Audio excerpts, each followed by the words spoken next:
Those are your main news headlines so far this evening. To Nikki now, who has this week's gaming review. I certainly do. Thanks, Andy. Now, next week sees a release of the much-anticipated film Avatar. And as with most major sci-fi releases, there is the obligatory tie-in computer game. But will this one actually be any good? Well, our gaming expert, Joe McLaughlin, gives a no-holds-barred review.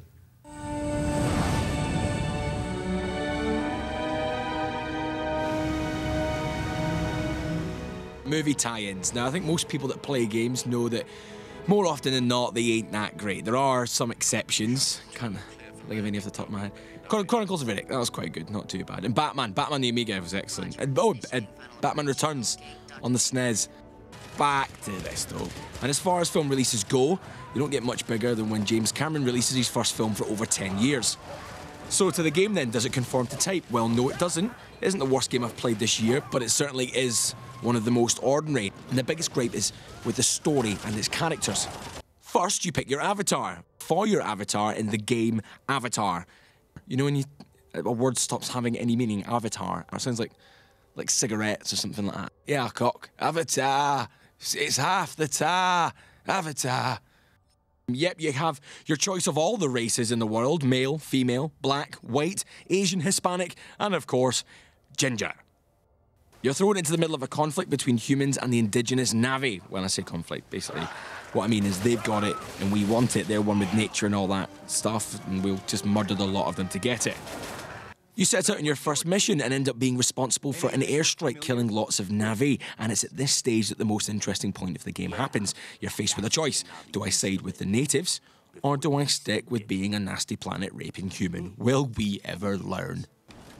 It's here that the game splits off into two distinct paths, giving the game some replay value, although the dynamics of the game itself don't really change much at all. It's still third person, but with different weapons and objectives.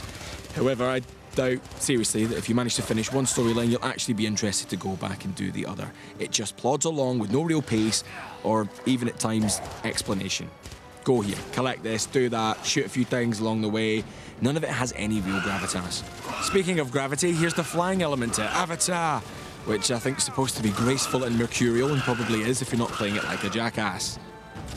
The lack of gravitas isn't helped by the fact that if you choose to become one of the Na'vi, and your avatar goes from being human and wearing human dress and weaponry to native in a heartbeat, rather than perhaps as it becomes more accepted by the tribe, earning the right to wear their clothes and use their weaponry. Just means that the choice itself, which is something that should come with a massive bang, comes and goes with very little fuss.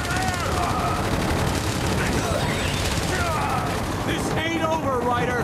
Not by a long shot. We gotta go now.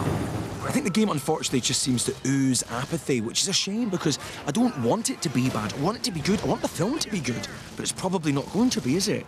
This probably comes from the developer's own apathy. Limited by the film's story dynamics, I'm sure they must have felt like they were designing a game with one hand tied behind their back. The graphics as well are pretty, but eventually repetitive and dull. The controls, especially on the flying beast of the Na'vi, are clunky and frustrating. The result is an overlong, not overly interesting, but at the same time not overly terrible computer game. It's just... well, I can't be bothered anymore. I'm off for a tar. I'm having a tar! I'm off for an avatar! They're after tar! Are you crazy? It'll be a turkey shoot, and we're the turkeys.